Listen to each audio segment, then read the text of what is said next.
विजय वर्गीय समर्थकों के साथ धरने पर बैठ गए और उनकी मांग ये कि जो परिवर्तन यात्रा है उसको आगे बढ़ने दिया जाए। अब आगे क्या होगा इसको लेकर अपडेट आपको देते रहेंगे, लेकिन इस बीच एक और बड़ी खबर आपको बता दें। बड़ी खबर बीजेपी के खेमे से। बीजेपी कल से लोको सोनार बांग्ला मुहिम की कर रही है शुरुआत, और इस मुहिम की शुरुआत खुद पार्टी के अध्यक्ष जेपी नड्डा कल कोलकाता में करेंगे। इस मुहिम के तहत बीजेपी बंगाल की जनता को अगले 5 साल के लिए अपने विजन के बारे में बताएगी। इस दौरान बीजेपी 2 करोड़ लोगों के सुझाव भी जुटाएगी, जिसका इस्तेमाल होगा घोषणा पत्र बनाने में। तो ये बड़ी जानकारी इस वक्त की बीजेपी के हवाले से वो ये कि लोको सोनार बांग्ला मुहिम की शुरुआत कल जेपी नड्डा करेंगे। कोलकाता में इसकी शुरुआत होगी। बेहद बड़ा ये अभियान, और इसके जरिए कोशिश यही कि किस तरीके से लोगों तक पहुंचा जाए, किस तरीके से उनको अपने विजन के बारे में बताया जाए। बीजेपी अपना विजन बताएगी कि आने वाले 5 सालों में अगर सरकार बनती है तो फिर क्या कुछ खाका पश्चिम बंगाल के लिए उसने तैयार किया है, और साथ ही सुझाव के लिए लोगों तक पहुंचने की कोशिश भी ताकि उनके जो लोगों के जो सुझाव हैं उनको घोषणा पत्र में शामिल किया जाए। इस वक्त हमारे साथ हमारे 3 सहयोगी जुड़ चुके हैं। बंगाल के हुगली से यतेंद्र शर्मा हमारे साथ लगातार बने हुए हैं, कोलकाता से आशिका सिंह हमारे साथ है, और न्यूज रूम से अमिताभ सिन्हा हमारे साथ जुड़े हुए हैं। अमिताभ जी, सबसे पहले आपके पास आते हुए, ये कितना बड़ा कदम बीजेपी का लग रहा है? क्योंकि जहां एक तरफ लोगों तक पहुंचने की कोशिश, ये बताने की कोशिश कि अगर हम सरकार में आते हैं तो हमारा विजन क्या होगा,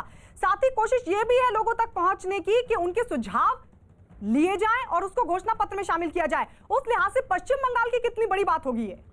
देखिए, बहुत बड़ी बात है, क्योंकि ये एक कैंपेन बिल्डअप की बात होती है। कैंपेन एक बीजेपी ने जो धीरे धीरे बंगाल के चारों तरफ से छोटे छोटे कैंपेन्स को बिल्डअप करना शुरू किया है, उसको गति दी है प्रधानमंत्री मोदी ने अपने रैलियों से। अब उसको एक और बड़ी गति दी जाएगी, उसे और जिसे कहते हैं चौथे गियर में डालना गाड़ी को, वो अब उस चौथे गियर में डालने की तैयारी शुरू हो रही है। जब LED रथ घूमेंगे 294 विधानसभा क्षेत्रों में और लोगों से सुझाव मांगेंगे कि आपका बंगाल का विजन क्या है, यानी जनता की भागीदारी। अगर बीजेपी सरकार में आती है तो जनता की भागीदारी और जनता के सुझावों पे मैनिफेस्टो बनेगा, और साथ ही साथ उनको इस अभियान के माध्यम से घर घर तक और हर विधानसभा क्षेत्र तक पहुंचने में मदद भी मिलेगी। जी, बंगाल की मुख्यमंत्री ममता बनर्जी ने हुगली के डनलप मैदान में रैली की, और इस रैली में ममता ने पीएम मोदी और बीजेपी पर जमकर निशाना साधा। भतीजे अभिषेक बनर्जी और उनकी पत्नी रुजिरा पर सीबीआई की सख्ती का गुस्सा भी ममता बनर्जी के भाषण में साफ तौर पर दिखा, और उन्होंने बीजेपी पर बंगाल की बहन बेटियों का अपमान करने का आरोप तक लगा दिया। ममता बनर्जी ने किसानों और सरकारी कंपनियों के विनिवेश के मुद्दे पर भी केंद्र सरकार को घेरा। तो हुगली में ममता बनर्जी ने रैली की और सीधा निशाना बीजेपी और केंद्र की सरकार पर। यतेंद्र शर्मा लगातार हमारे साथ बने हुए हैं।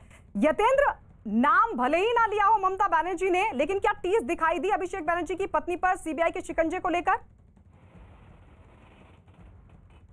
देखिए, बिल्कुल, आज जब हुगली में ममता बनर्जी पहुंची तो उससे पहले पूरे मैदान को गंगा जल छिड़क के पवित्र किया गया था, और एक मैसेज दिया गया था कि प्रधानमंत्री मोदी ने भी इसी मैदान पर रैली की थी, तो इस वजह से बंगाल की भूमि को वो पवित्र कर रहे हैं, एक मैसेज देने की कोशिश की। लेकिन इसके साथ ही ममता बनर्जी ने एक इमोशनल कार्ड भी खेला कि बीजेपी जहाँ महिलाओं के सम्मान की बात करती है, उनके बीजेपी शासित राज्यों में देख लीजिए महिलाओं की किस तरह से सुरक्षा की जाती है, और बंगाल में एक जो गृहिणी है, जो हाउस वाइफ है, उसके यहाँ रेड डाल के उससे पूछताछ की जाती है। यानी कि सीधा इशारा अपने जो भतीजे की वाइफ है रुजिरा, उसको लेकर था, और उसके सम्मान को पश्चिम बंगाल की महिलाओं के सम्मान से जोड़कर उन्होंने अपील की कि कोई भी महिला बीजेपी से ना जुड़े, बीजेपी को वोट ना दे। यानी कि साफ है, जो फ्रस्ट्रेशन है या जो नाराजगी है, जो तेवर हैं, वो ममता बनर्जी के चेहरे पर साफ तौर पर दिखाई दे रहे थे कि किस तरह से ममता बनर्जी महिलाओं के सम्मान से जोड़कर इमोशनल कार्ड खेल रही हैं, और साफ तौर पर कहा कि गुजरात के कब्जे में पश्चिम बंगाल नहीं जाना चाहिए।